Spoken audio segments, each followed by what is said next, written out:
Hello and good evening. So, yet another evening, yet another 5 o'clock in the evening, and again, I am here on this Facebook Live session of SKD University, Hanumangarh, Rajasthan, with my session on spoken English, communication development, and personality development. Are we all ready?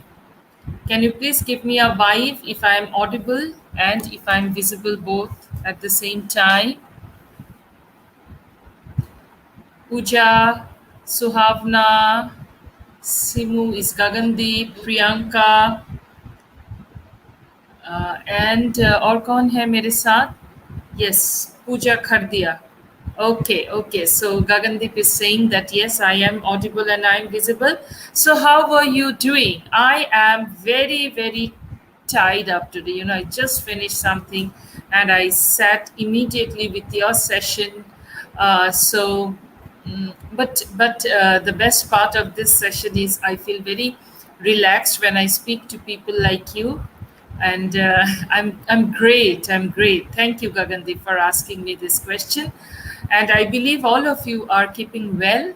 It is very important for us in this situation to keep well because the COVID has taken a toll on everything around us. All we can do is we can keep well so that one tension is less for us, right? Our education has suffered, our economy has suffered, our health has suffered, jobs are suffered, so on and so forth. So it is very important for us that we take very good care of ourselves and utilize this time within the four walls of our house for some kind of activity, some kind of upskillment, some kind of skill development, right? So here I am again today, thanks to SKT University for providing me this opportunity to be with you all every day, every evening from 5 to 6 with this session of uh, with this session of mm, with this session of uh, spoken English communication development and personality development, right? So today, hi Aliza, hello Pavan, hello Varsha, Rajveer Kaur, Inder Singh Bhati, सबको hello and namaste to all of you. I hope we are all now set for the session to start. Okay, so today, as I told you yesterday, that I will be doing moods of verbs and phrasal verbs, right? So if you can see at the top of the screen, it's already being written. But before that, let me tell you, this is Parmita Dhar streaming live on the Facebook page of SKD University from Kolkata in West Bengal. And thanks to this virtual medium of SKD University, we are being able to connect with so many people around us. Okay, so this is it. Now let me tell you. Lakhwinder कैसे हो? रुचिका, सबको hello, सबको नमस्ते. तो चलिए, तो ये moods of English grammar जिसको मैं अभी आपको दिखाऊंगी and I will try to explain वो है क्या in linguistics grammatical mood is a grammatical feature of verb. ये वर्ब का एक फीचर है. कल हम लोगों ने वर्ब एंड इट्स टाइप्स किया था और तभी मुझे लगा कि एक ही साथ अगर हम लोग ये करें तो it will be easier for us to understand and it would be easier for us to relate to. So, grammatical mood is a grammatical feature of verbs used for signaling modality. I'll give you examples and you'll be able to understand. That is, it is the use of verbal inflections that allow the speakers to express their attitude towards what they are saying. Am I clear? The attitude towards what they are saying. Okay, for example, a statement of fact, of desire, of command. Okay, so that is an attitude. I can ask from somebody, please give me a glass of water. That is a That is an attitude. I say, go and get me a glass of water.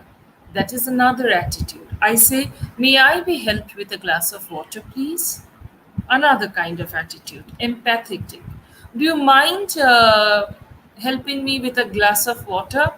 Attitude. And all these reflects grammatical mood. All this reflects grammatical mood. Okay.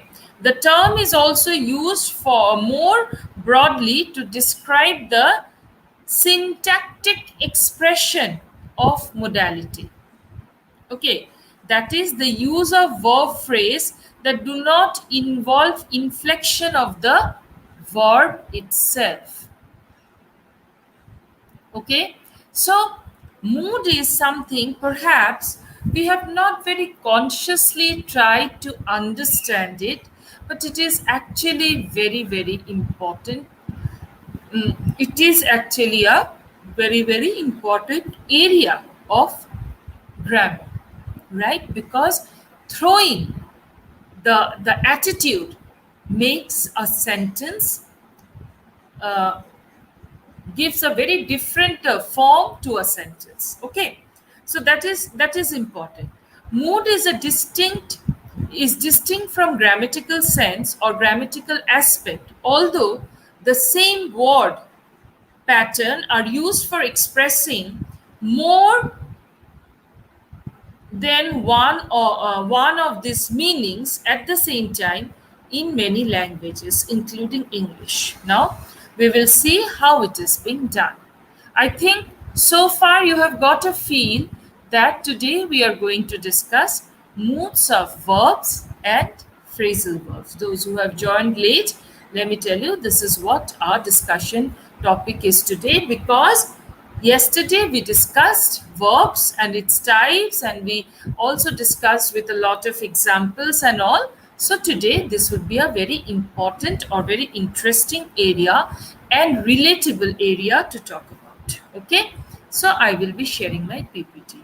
Sushil Kumar, acha, Anita, hello Pavan, how are you?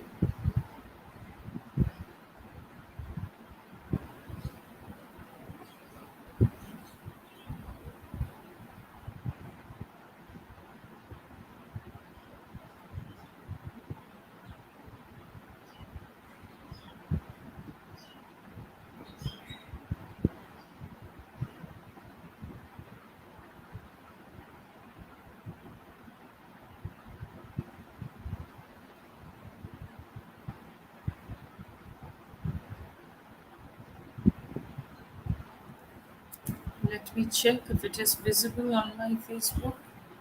Then it would be visible to you all also. Then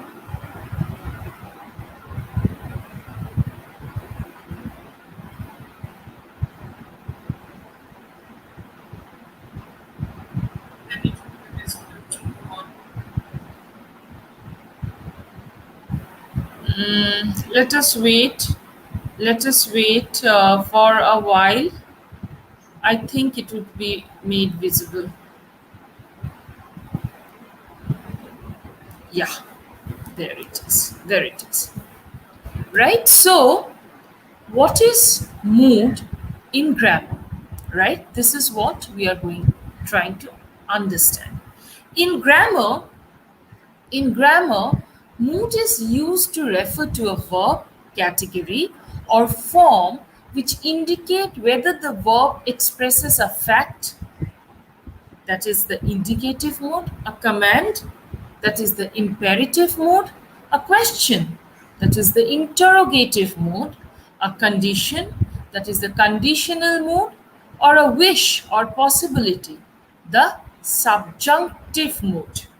Again, let me repeat it for you. In grammar, mood is used to refer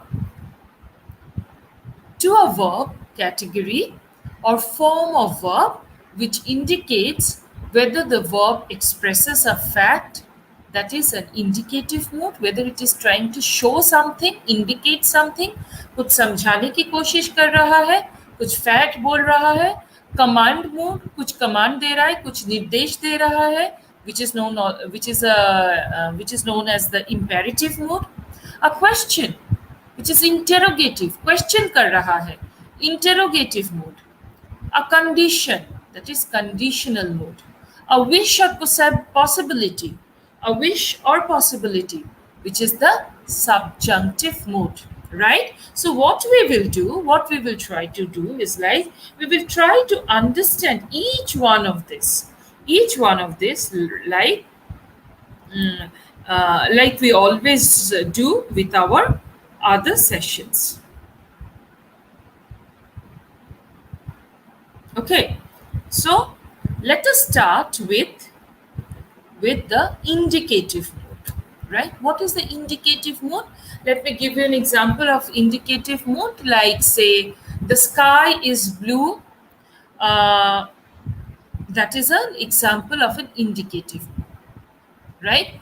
The form of a verb that is used to express statement of facts. Whales are mammals, not fish. We will visit Peru and Chile next year. She liked Jack as soon as she met him. Their meeting us tomorrow morning. So what is happening here? It is saying that this kind of a mood is actually states a fact or asks or tells a condition, right? That is an indicative mood. That is an indicative mood. So what is an indicative mood? An indicative mood is a form of verb. An indicative mood is a form of verb which indicates a factual statement, at least from the perspective of the speaker. Mujhe, the person who is speaking, the person who is communicating, from his or her point of view, the indicative mood expresses a factual statement. Okay. Most sentences are written in the indicative mood, sharing facts or details that we perceive to be correct. In these sentences, the verb will express some sort of action as a statement of fact. Here are some examples. Let me give you some example. Like, Mary laughs whenever she sees him. Or, Charlie read that book within an hour. Charlie read that book within an hour. We enjoyed the dinner very much. She travels to USA very frequently. Though very is not required before frequently, that is my mistake. She travels to USA frequently. What am I trying to say with these sentences?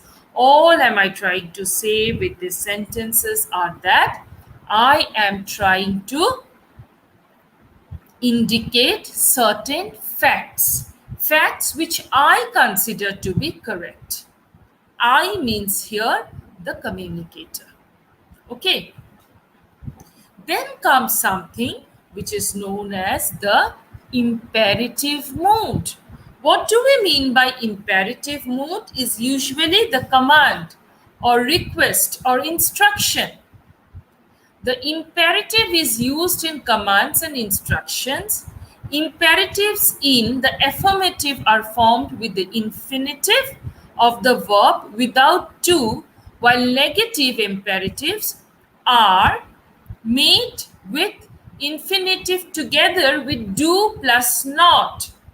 The imperative doesn't typically have a subject. It's used to order or ask someone to do something, to offer advice or encouragement, to give instructions or to make suggestions. Right? So imperative mood makes a request or a command, right? These sentences don't make mild suggestions. Rather, they issue a direct command telling someone to do something. Am I clear? In these sentences, The verb will express a direct call to action. For example, be quiet. Be quiet. Have a great holiday. Have a great holiday. Right? So, a sentence with an imperative mood makes a request or a command. And these sentences, when it is a command in the sentence, they don't make any mild suggestions. Rather, they issue a direct command telling someone what to be done. In this sentence, the verb will express a direct call for action. Sometimes the subject you will be understood as the first example. Other times it will be clear who the subject is. For example, move the book or move that book. So whom am I saying this? I'm saying this to someone, but the subject is not mentioned here. I'm not saying you move the book.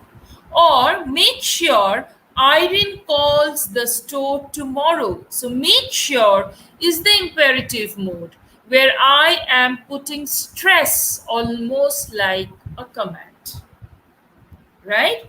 Or maybe instruction, or maybe a request like take the first turn on the left. If you travel by this radio cabs and all, Uber and Ola and all these, you will find that they keep on giving such instructions, right? Those are not commands, neither are those requests.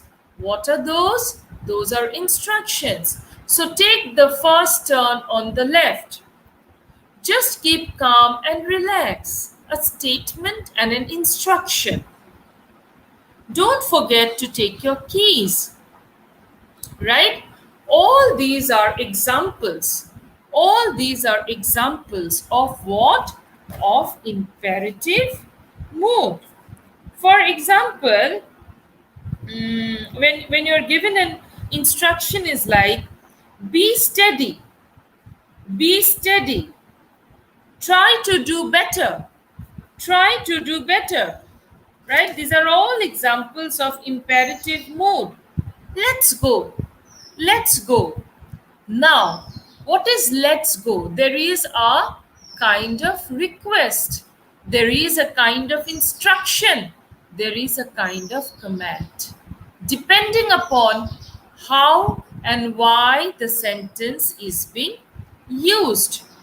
How and why the sentence is being used. So in that way, imperative mood can be understood.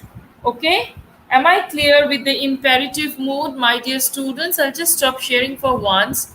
I feel very tense nowadays stopping sharing, because I really do not know if I would be able to share it again, but I think I will be able to do it. Harpinder Kaur, acha. No, if you have any query regarding whatever I have discussed so far, you can tell me. Where is Reena Chaudhary today? Priyanka, are you there? Yes, Priyanka is here. So yes, so all of you are almost here. Mukesh Gyani, Poonam Chali. I mean, no, that's Manisha and Varun Chawla. All of you, tell me. All of you, please do tell me, like how things are being understood by you. How things are being understood by you. Can you please tell me? समझ में आ रहा है आप लोगों को?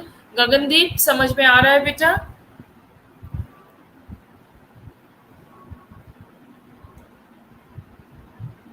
सदवीर कौर सिद्धू, नमस्ते नमस्ते, hello. Okay okay, चलिए मैं इसको थोड़ा और आगे ले जाती हूँ. Yes, thank you so much Gagandeep. इसको मैं थोड़ा और आगे ले जाती हूँ, एंड उसके बाद जब ये हो जाएगा मेरा पीपीटी प्रेजेंटेशन, उसके बाद फिर से हम लोग इस पे डिस्कस कर सकते हैं. ठीक है. Iftikhar, hello Iftikhar, how are you?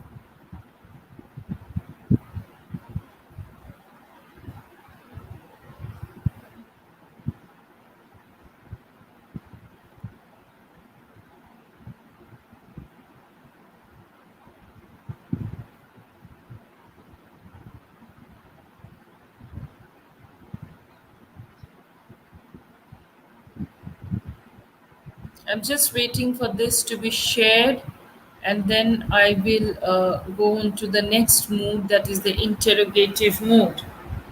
Yeah, so it is being shared. So it is being shared. Yeah, okay. So we have understood what is an indicative mood, what is an imperative mood. The next one which comes is what is a interrogative mood. Interrogation कब होता है? जब सवाल जवाब होते हैं, जब सवाल जवाब होते हैं तब होता है interrogation, right? So this mood is used to ask questions. Interrogatives are formed by adding an auxiliary verb to another verb, with the auxiliary verb typically being placed before the subject. Again, let me tell you, this mood is used to ask questions. Interrogatives are formed by adding an auxiliary verb to another verb, with the auxiliary verb typically being placed before the subject. For example, are you coming out tonight? You see, the auxiliary verb are is placed before the subject you, right? And it is a question which is being asked. Are you coming out tonight? When is she leaving? When is she leaving? So even here, is, which is an auxiliary verb, is placed before the subject, that is she. Auxiliary verb is placed before the subject, that is she. Where have they gone? Where have they gone? Again have, which is a kind of an auxiliary verb, is like placed before the mm, before the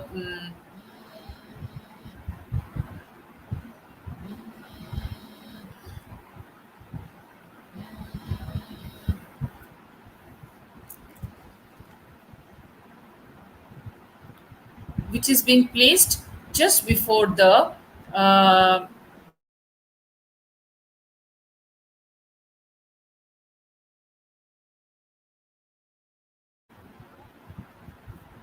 subject, right?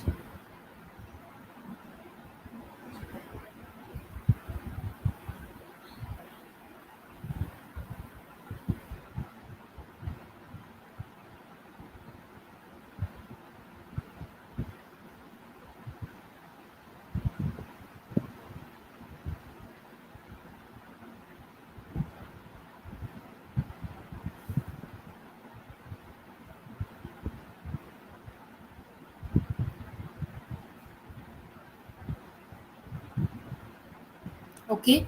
The second thing is that, the second sentence is that, did you make a profit? Did you make a profit? Right? So did is again an auxiliary verb which which is put before the subject, which is put before the subject, which is what? Which is a auxiliary verb, which is you, right? So, again, let us go back to it and let us understand that this mood, that is the interrogative mood, is used to ask questions. Interrogatives are formed by adding an auxiliary verb to another verb, with the auxiliary verb typically being placed before the subject. So, all the examples that you are seeing here are examples of an interrogative mood with an auxiliary verb put before the subject. Another example, let me give. What is your name? A very common sentence. A very, very common sentence which people do ask us is like, what is your name? And in that case, what do we see? What do we see? That your, before your, which is the subject, is an auxiliary verb, is being used, right? And it is in what mood? It is in the mood of an interrogative. Right? Am I clear to all of you? I think these are very simple, and you all know these things, so that is not a very big problem for you. Next comes the conditional mood. Next comes the conditional mood. The conditional mood is made from auxiliary verb. Also, should I, also should with I and we, and the infinitive of the other verb without to. Without to. Okay, so for your better understanding, let me give you an example which is being written at the end of this slide. That is, I would like some coffee, please. I would like some coffee, please. Okay.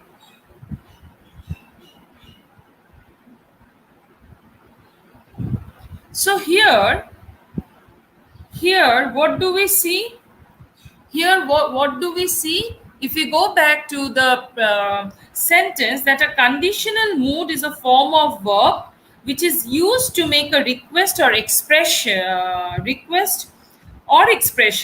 of under what conditions something would happen. Let me repeat it for you.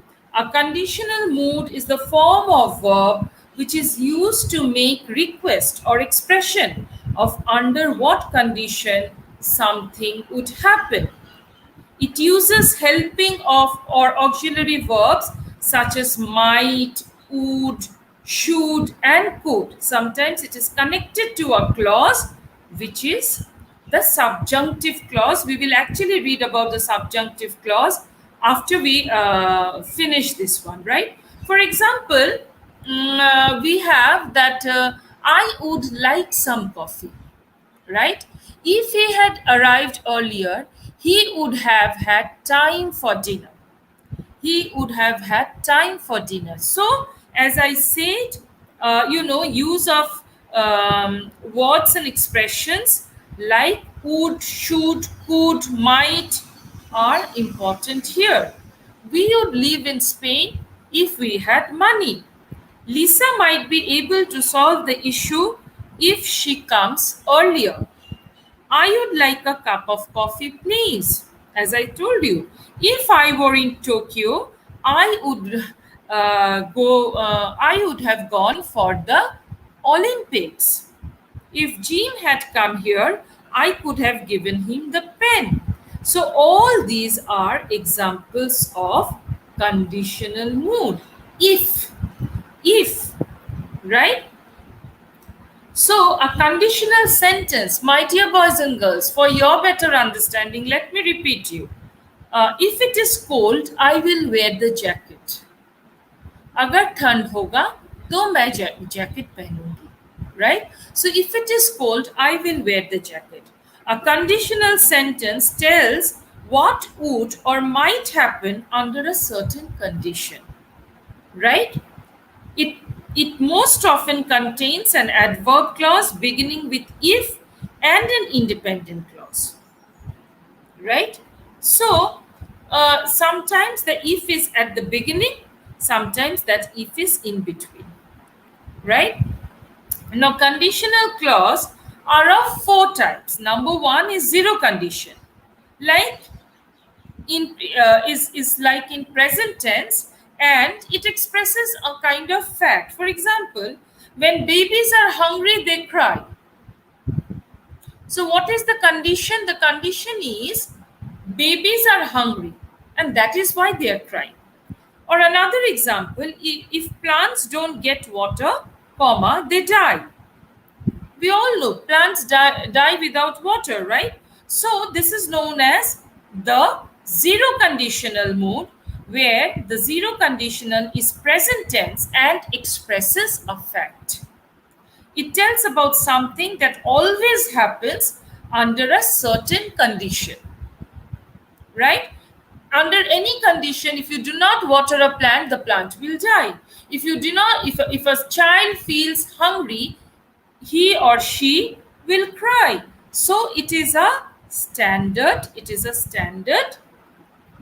condition, right? It is known as zero condition. The second is called the first conditional, which tells that what may happen in the future if a certain condition is met. Like your parents sometimes tell you, if you don't study, you will not get good marks, right? So if you so what would be the condition? The condition is that if you're not studying well, what will be the impact? The impact, or what will the happening? The happening will be that you will not get good marks. And where, and about which condition we are talking? Which situation? About the future. We are talking about the future. Right.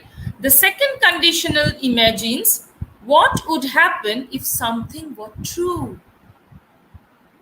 Zero conditional, first conditional, second conditional, and third conditional, right? So what is zero conditional? It is a statement in present tense, right? And tells something might happen. It tells that something might happen in a certain condition, right? Second is what?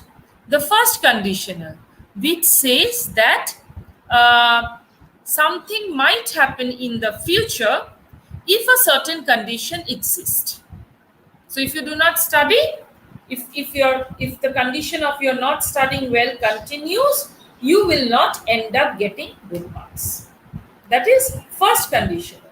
Another example of first conditional is like just the opposite of it, that if you study hard, you will get success. If you study hard, you will get success, right? The second conditional, now we come to the second conditional, which says what would happen if something were true, but it's not. अगर ऐसा होता तो कैसा होता, right? In Hindi we can say in that way. This is often called the present unreal condition. कभी कभी हम लोग को रात को बहुत डर लगता है कि अगर भूत है, which is an unreal condition. So we think कि अगर भूत होता तो वो मुझे मार देता, ये कर देता, वो कर देता. Everything is unreal, and in the process you sleep, and neither the bhoot comes nor anything happens, but you are imagining something which would happen, which would happen, right? And that is why it is called present unreal condition. The verb after the if is in present form. Even though it's talking about the present, this tells listeners that the suggestion is imaginary and not true. The suggestion is imaginary, not true. काल्पनिक है, वास्तविक नहीं है. Like if I become the president of the country, I will bring a lot of changes. If I become the president of the country, I will bring in a lot of changes. Or what would you do if you win a lottery of 10 lakhs, 20 lakhs, 1 crore? अभी ना lottery की ticket खरीदी है हम लोगों ने, ना lottery का रिजल्ट आया है, और ना ही मेरा नाम उसमें आया है. But then we are imagining, right? What would you do if you win a lottery of 1 crore? Okay, so this is an imagination where we all know that it is a makeshift understanding, unreal situation. But still, ख्याली पुलाव हम सबको पकाना बहुत अच्छा लगता है, right? The third conditional talks about how the past might have been different if different steps had been taken. Again, the third conditional talks about how the past might have been different if different steps had been taken. Am I clear to you? Am I clear to you? The third conditional talks about how the past might have been different if a different condition had been taken. ये तो हम लोगों के साथ We always do it, right? After we get our results and all, we think कि थोड़ा और पढ़ते तो थोड़ा और अच्छा परसेंटेज आता, अगर ये होता तो वो होता.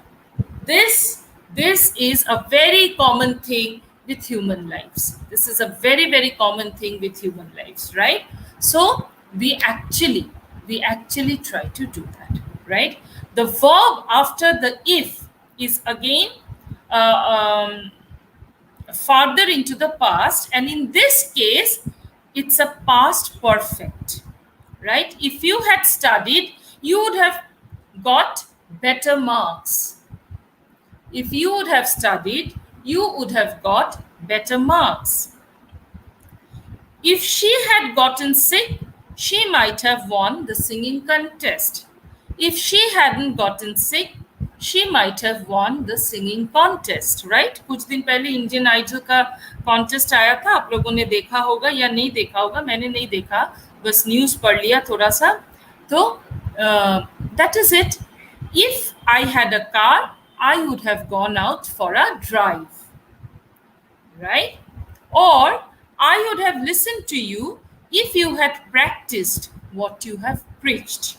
If you had practiced what you have preached. So there are four conditions. One is zero condition, then the first condition, second condition, and third condition. Zero condition is statement. First condition talks about the future. Second condition is something which is unrealistic, present, unrealistic. And third condition talks about something that we would have done in the past. Am I clear to all of you? That is the that is the conditional mood. Then we have something which is called subjunctive mood. Subjunctive mood. What do we mean by subjunctive mood? A subjunctive mood is one of the three moods in English grammar. The subjunctive mood is used for expressing wishes, suggestions, or desires. Wishes, suggestions, or desires. Like verb tenses in the subjunctive mood are used in special kind of sentences. The most common use of subjunctive mood is in contrary to fact or hypothetical statement. I wish I would have been a bird. Right? In your own writing, you must decide which statement is should be in the subjunctive mood. If something is likely to happen, use the indicative. If something is hypothetical or contrary of fact, use subjunctive, right? For example, I wish I were a bird is something which is a subjunctive mood.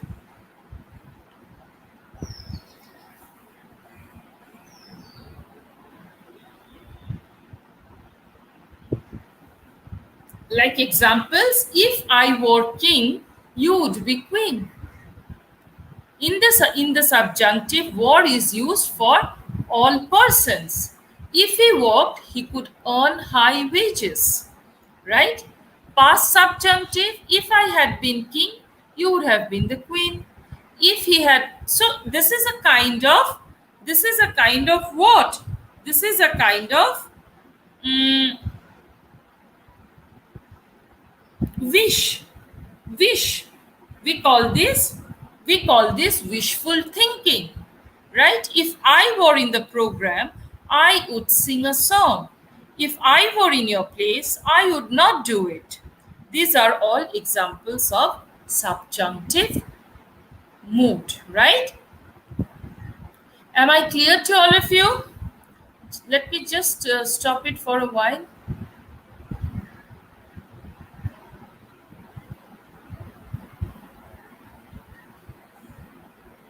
Yes.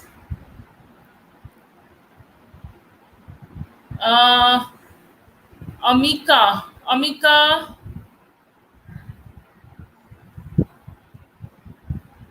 आप क्या लिख रहे हैं मुझे? नहीं समझ में आ रहा है. I think Amika and Priyanka. अच्छा, राम राम आपको बेटा. Amika and Priyanka are engaged in some conversation here. Okay, that's fine with me. Okay, okay. Now I will start something which is very, very, very, very common. You have learned about it earlier, and you will be learning it in. Future as well, which is known as phrasal verb. Let me just share.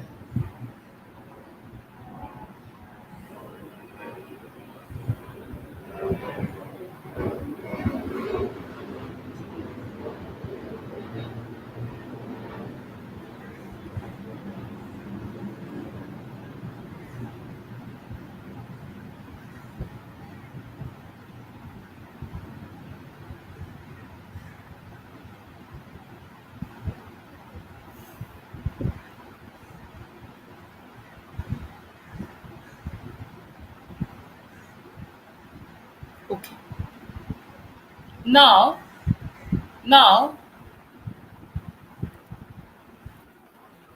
so what do we mean by phrasal verb? A phrasal verb is a verb that is made up of a main verb together with an adverb or a preposition, or both.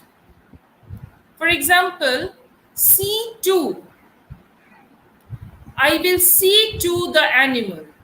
Look down on me, or look down upon me. Right? Broke out. Spell out. Ask out. Can I ask you out for a dinner? Right? This, if you do not study now, it will add up to quite an amount at the end of the week. Backup. You must keep a backup of all the documents you are saving in your laptop. Right? Blow up. We have to blow 50 balloons up for the party. So what are we using it? A phrasal verb is a verb that is made up of the main verb together with an adverb or a preposition or both. Typically, their meaning is not obvious from the meanings of the individual words themselves. For example, she has always looked down on me. She has always looked down on me. Right? So, which one is the verb and which one is the adverb and which one is the preposition?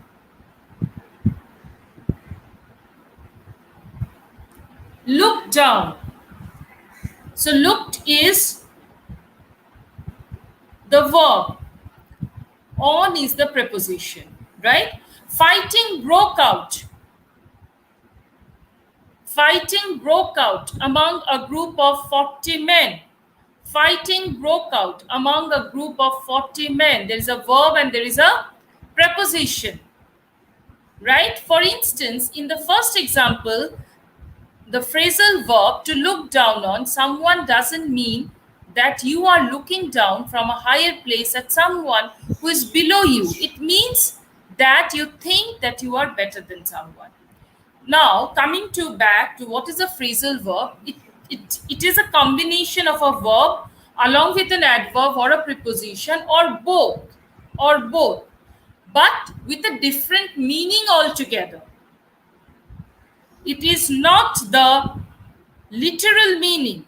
It is not the literal meaning which we are actually we actually talk about. Like put me off. Don't put me off. I am trying to concentrate. So when I say put me off, that means do not try to deviate me. Right? Put off the light. Put on the curtains. Right? The report spelled out the need for more stuff. So it is not the literal meaning, but it is adding value to the to the concept, to the sentence which is being used. Okay, am I clear to you? मुझे आप लोगों को समझ में आ रहा है phrasal verbs?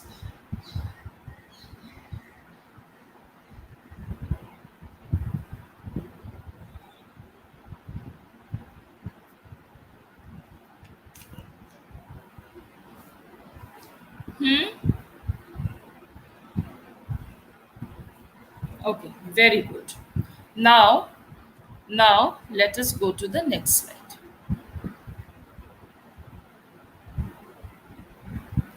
Phrasal verbs can be transitive, that is, they have no object.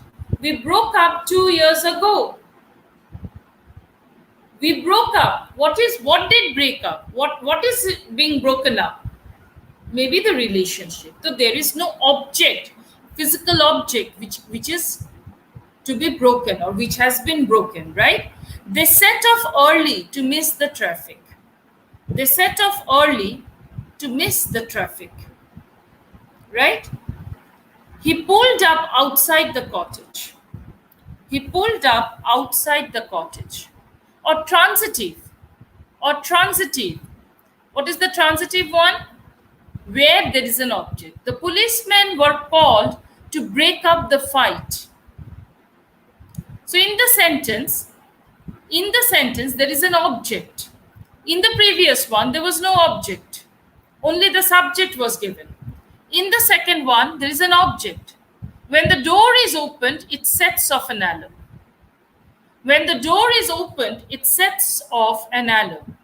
They pulled the house down and redeveloped the site. So in this second group, the sentences have a subject and object. In the first group, the sentences have only a subject and not an object. Right?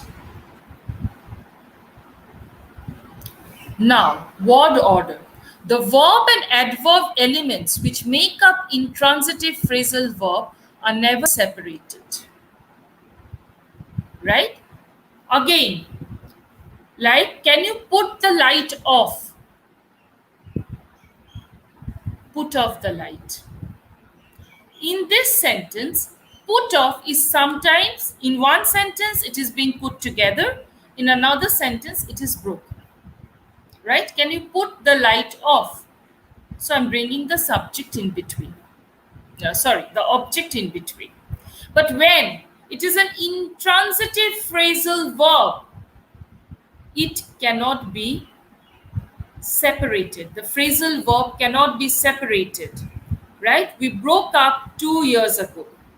The situation is different with transitive verbs. However, if direct object is a noun, you can say they pulled the house down. Right? Or they pulled down the house. Both are correct. Both are correct.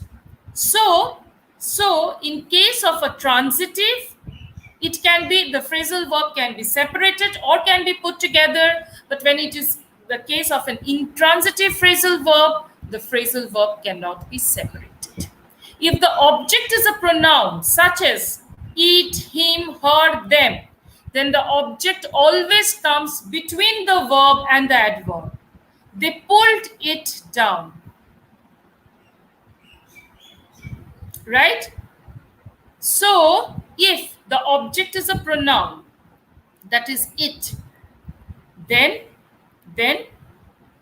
again, for your understanding, let me tell you, then the object always comes between the verb and the adverb. That is, the object in this sentence is it. So they pulled it down. We cannot say that they pulled down it. It would be incorrect. If I say so, it would be incorrect. So let me give you a few examples of phrasal verbs. I believe that, like every day, you have understood. Okay. Very good. Act on. What is the meaning of act on? Meaning is to take some action. The police has acted on the advice of the court. The police has acted on the advice of the court, right?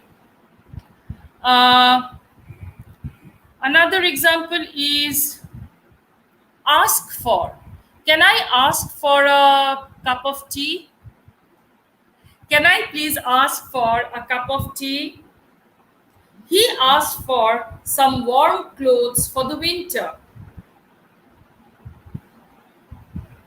Right? Are you understanding what am I trying to say? I'm just trying to give you a few examples of phrasal verbs. He asked for, or say asked about. He asked about the health condition of my parents. Right? I was asking around him everywhere. Sorry, I think, yeah, I was asking around about him everywhere. Right? I was asking around about him everywhere. Okay, then backup. Backup is something we use very, very commonly, very, very frequently, right? I don't have a backup for my laptop. I need to buy a pen drive to keep a backup of my answer sheets. All this backup. Then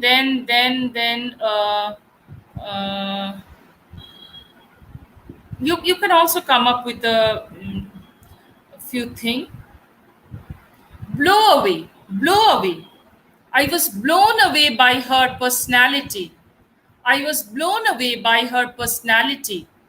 What is that? That is, I'm impressed. I'm impressed by her personality. I was blown away. This new novel has absolutely blown me away. Right? Right?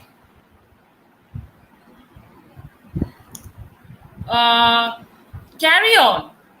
You must carry on with your lessons in English every day. That is to continue. Carry on to continue. We have decided upon Puri, or we have decided upon Mussoorie for our vacation. Right?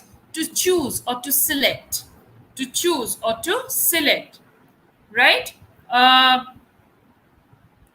Then dig out. Dig out. What do we mean by dig out? To get something, try to find out something. You're digging out something which is not required at all. Right? That is another example. Fed up. Oh, we always say, na, I am fed up. That is, I'm tired. I'm tired. So I'm fed up with this weather condition. I'm fed up with this pandemic. We're not being able to go out. Right? All these. And how do we use? We do not use the literal meaning. Literal meaning. How do we use? We use it, the verb and the adverb, or the verb and the preposition used to give a new edge to the sentence that we are trying to speak. So these are very, very important when it comes to good English writing and good English speaking. Not only English, any language will have a kind of phrasal verb. कल किसी ने उसका हिंदी मुझे बताया था, आज मैं भूल गई हूँ. Signing off. Sign off. अब जब एफएम सुनेंगे तब आप सुनिएगा कि वहां के आरजेस बोलते हैं, well I am signing off from this edition of the final countdown और द वीकली काउंटडाउन और whatever. Right? That means taking leave. Taking leave. Log out from your computer. Again, a phrasal verb. Log out from your computer. That is exit. Exit from your computer system. Right? Melt down.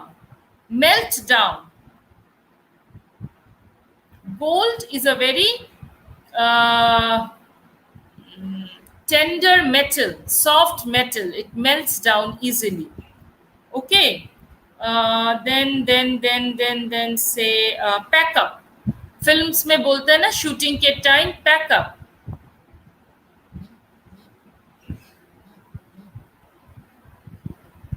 Can you pick me up from the station? Yes, yes. This is also a kind of phrasal verb. This is also phrasal verb. Absolutely, absolutely. What do you want to know, Anita? I'm not very clear about your sentence. I mean, about your question.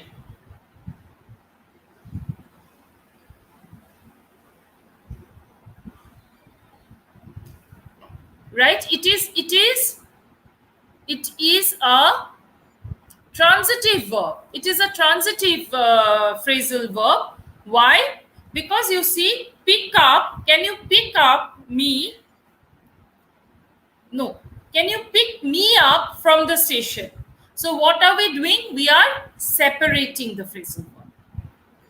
Am I clear? Am I clear, Anita? Can you please give me a kind of a idea if I'm clear? Right? Because we are separating. So it is transitive. What happens in intransitive? We cannot separate. We cannot separate. Okay? So these are the various examples, or like patch up. Patch up. I have patched up with my old friend. That is fix things up. कुछ झगड़ा हुआ था, फिर patch up हो गया. हम लोग बोलते हैं ना कि चलो यार पैचअप कर लो, ऐसे करने से कैसे चलेगा. So to fix up something, right? Phasing.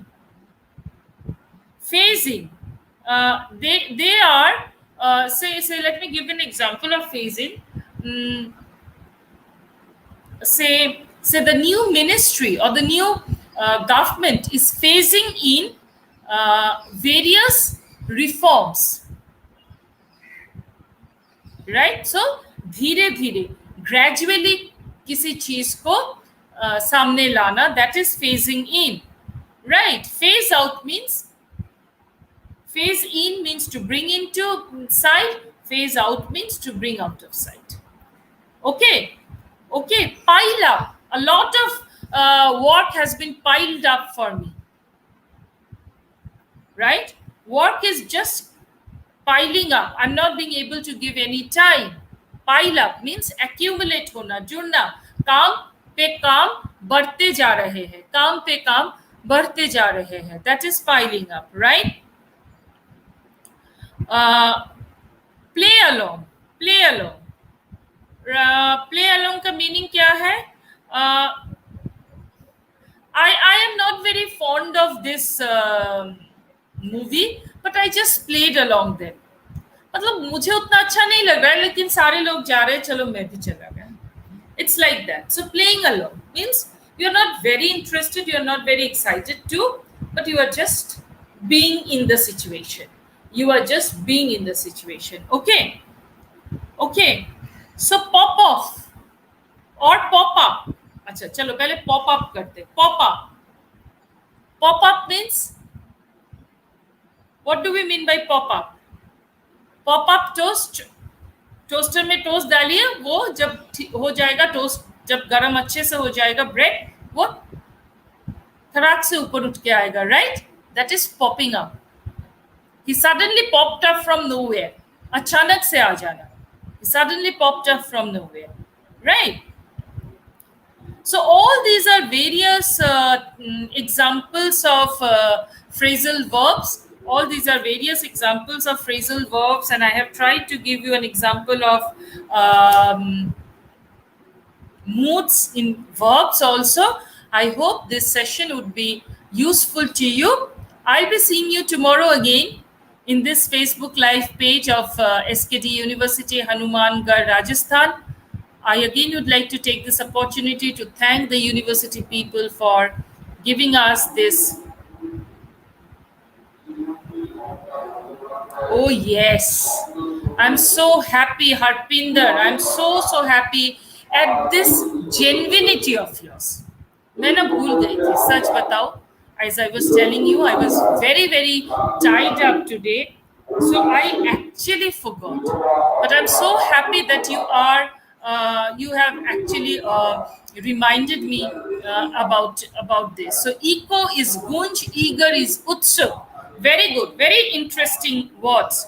Eco को हम लोग कैसे यूज करेंगे और गुंज को हम लोग कैसे यूज करेंगे. Eagerness and echo, eager or eagerness, echo or echoing.